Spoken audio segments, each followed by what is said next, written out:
This is the story of a 62-year-old man named Jerry Selvey, who lives in a small town with his wife Marge. He has worked in a cornflakes factory for the past 42 years. He is also a math genius, solving complex calculations in a jiffy. However, the factory management has never appreciated his talent. After managing a single production line for his entire life, Jerry is finally retired. On Jerry's retirement, his son and daughter visit him and gift him a fishing boat as a retirement gift. He may have retired by age, but deep down he still had a strong hunger for work. His wife Marge, who loves him deeply, advises him that he will gradually get used to this new life. However, Jerry feels as if his life is over.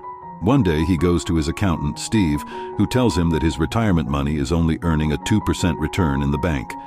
Therefore, he should invest it in the stock market, where he could earn up to 10%. Steve starts calculating on his calculator, but Jerry, having already done the calculations in his head, says that it will take 7.27 years to double his money, which is a long time.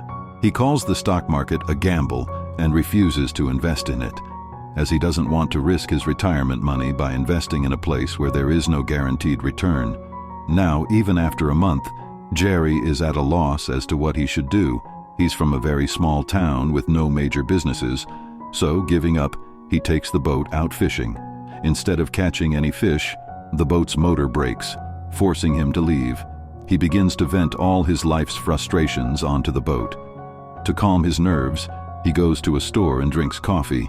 The store also sells lottery tickets, but Jerry usually comes there just for coffee.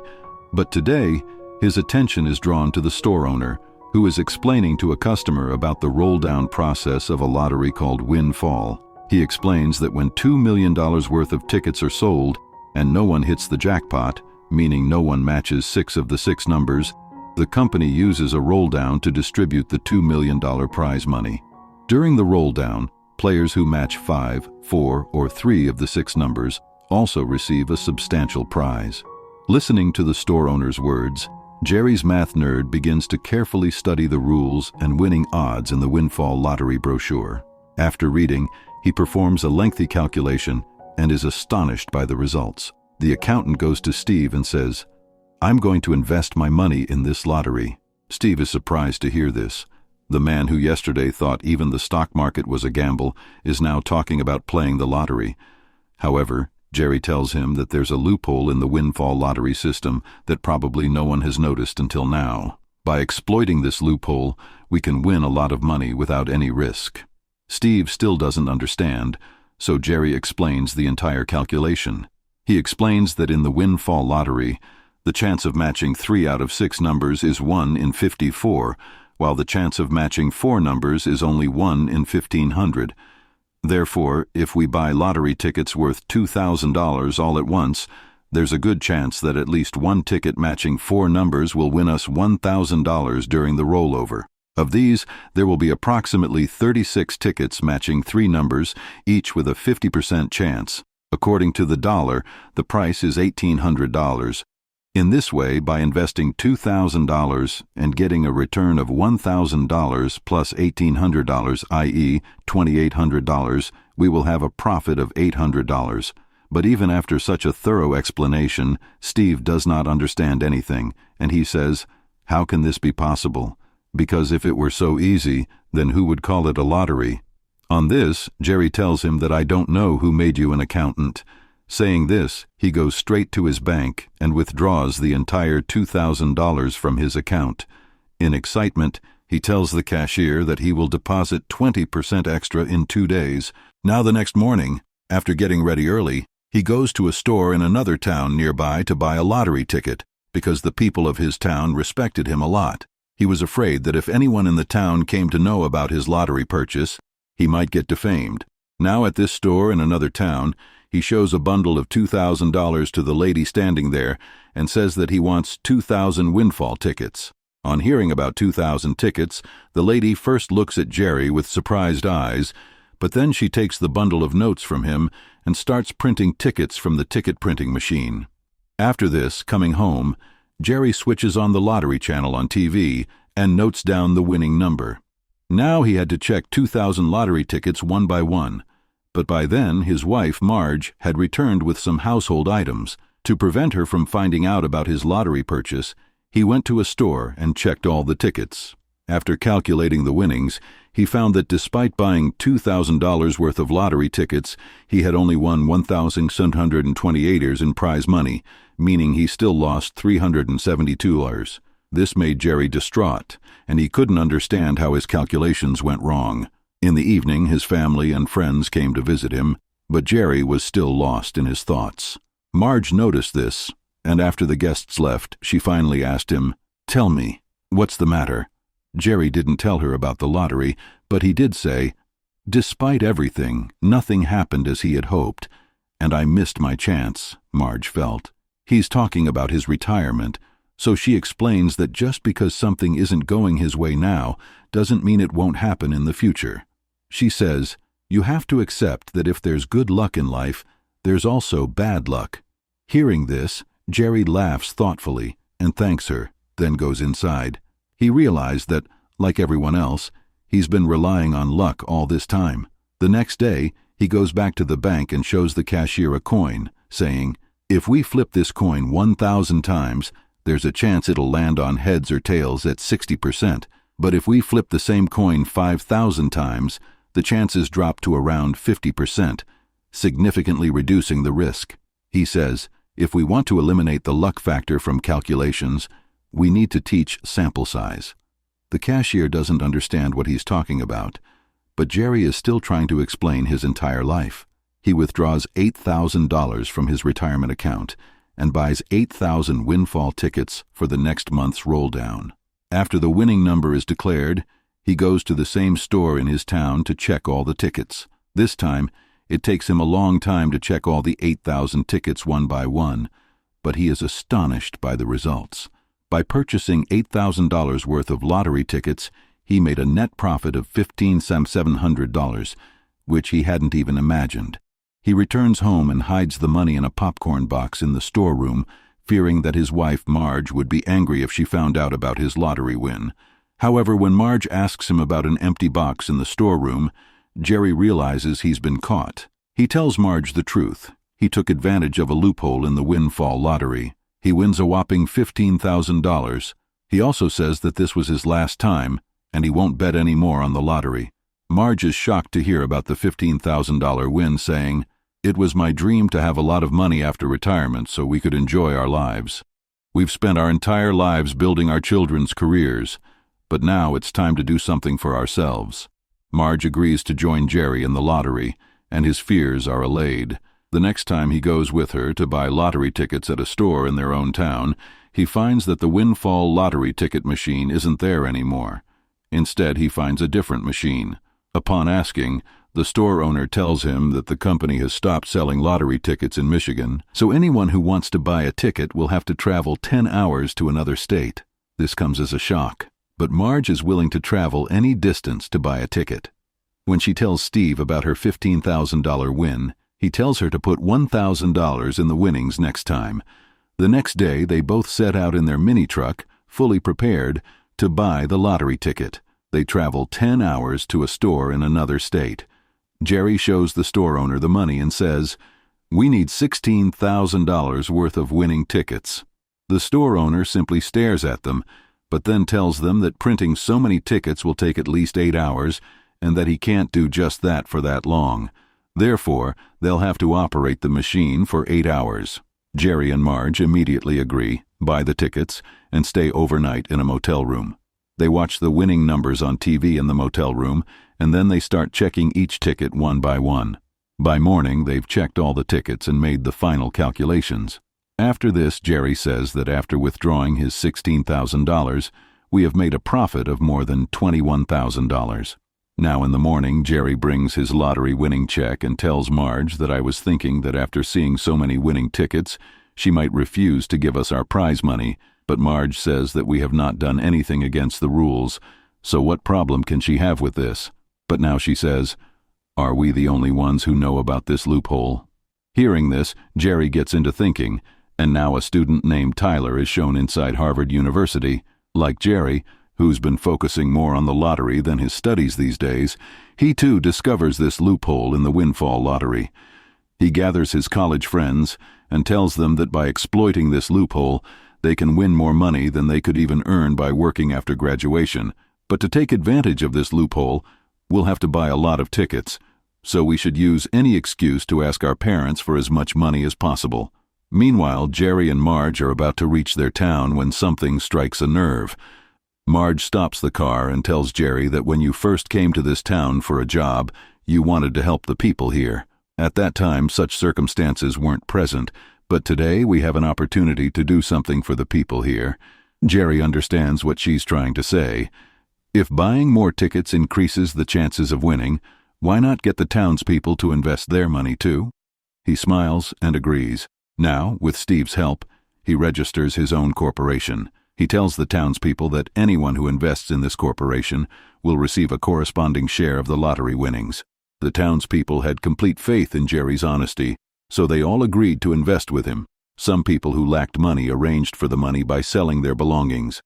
Even Jerry's family friends, who had been talking about banning the lottery, were eager to invest their money with Jerry. After this, Jerry tells his daughter this, and she immediately agrees to invest without asking any details, as she has complete faith in her father's sharp mind.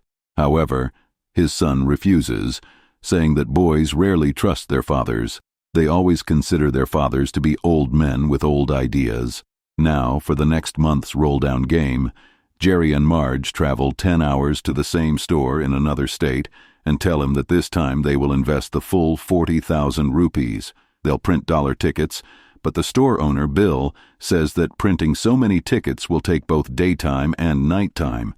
He says, "Look, my wife is divorcing me, so I have to go out drinking with my friends that night, and I don't want my customers, you guys, to bother me at that time." Jerry replies, "What if we become partners instead of your customers?" As soon as they tell him about their lottery win and their corporation, he immediately agrees to invest. Later that night, Jerry and Marge print tickets inside the store, while Bill sits outside drinking with his friends. But at midnight, he comes running inside and says, "Here's the money for 2 of my friends. The third one has gone home to steal money, so get tickets for his money too." This way, their money doubles this time, and this continues for several months. Marge would travel 10 hours each time to Billy's store, printing tickets from the machine in his store day and night. Then she would go back to her motel room and check all the tickets one by one, always informing the townspeople that their money had doubled. Jerry also kept the winning tickets safely in his storeroom so they wouldn't face any problems if they were ever investigated. One day, Jerry's son came to town for some work and learned from people that his father and the entire town had won the lottery. He went home, but how could he say that he wanted to invest his money in it because he had refused when Jerry had asked him? Before he could say anything, Jerry said, "You have a share in the winnings, and I arranged for this at the very beginning of the corporation." Hearing this, Jerry's son stared at him.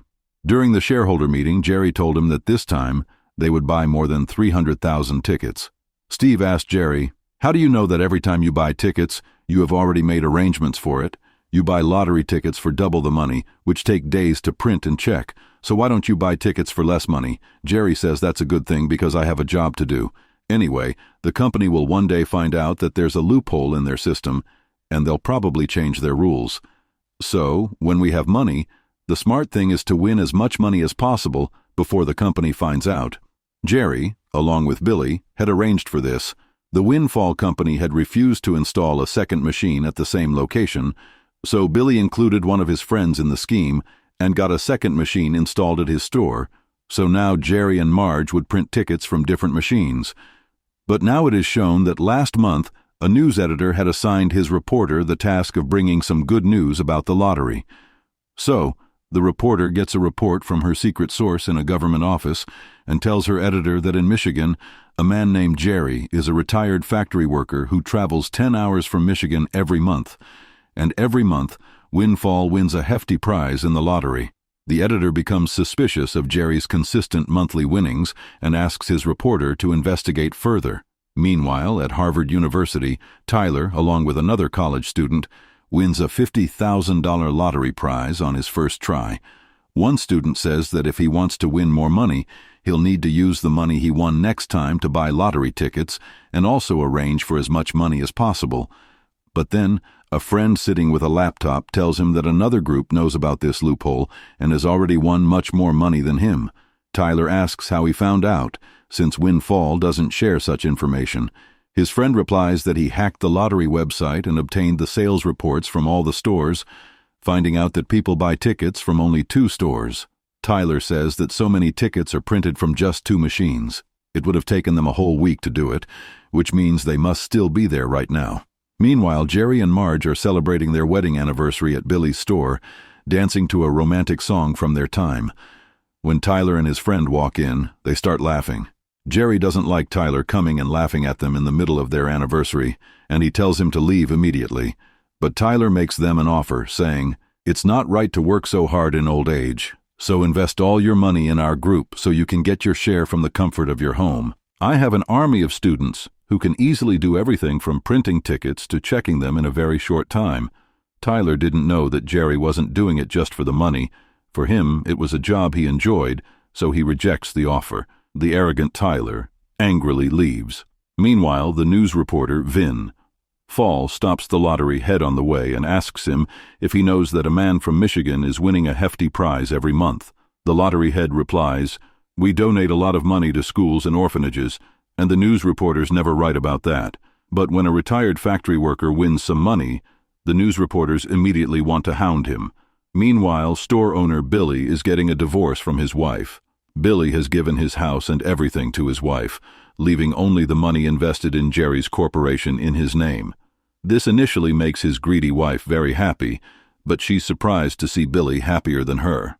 After the divorce is finalized, Billy comes out of court and tells her about winning the lottery every month.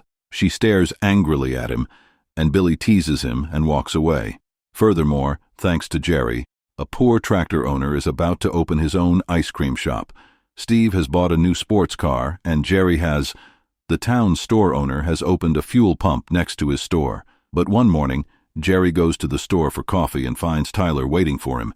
Jerry asks him, "What are you doing here? I already told you I wasn't going to join your group." Tyler replies, "Okay, don't do it. But next time you buy the lottery, you can't imagine how much trouble we could get you into."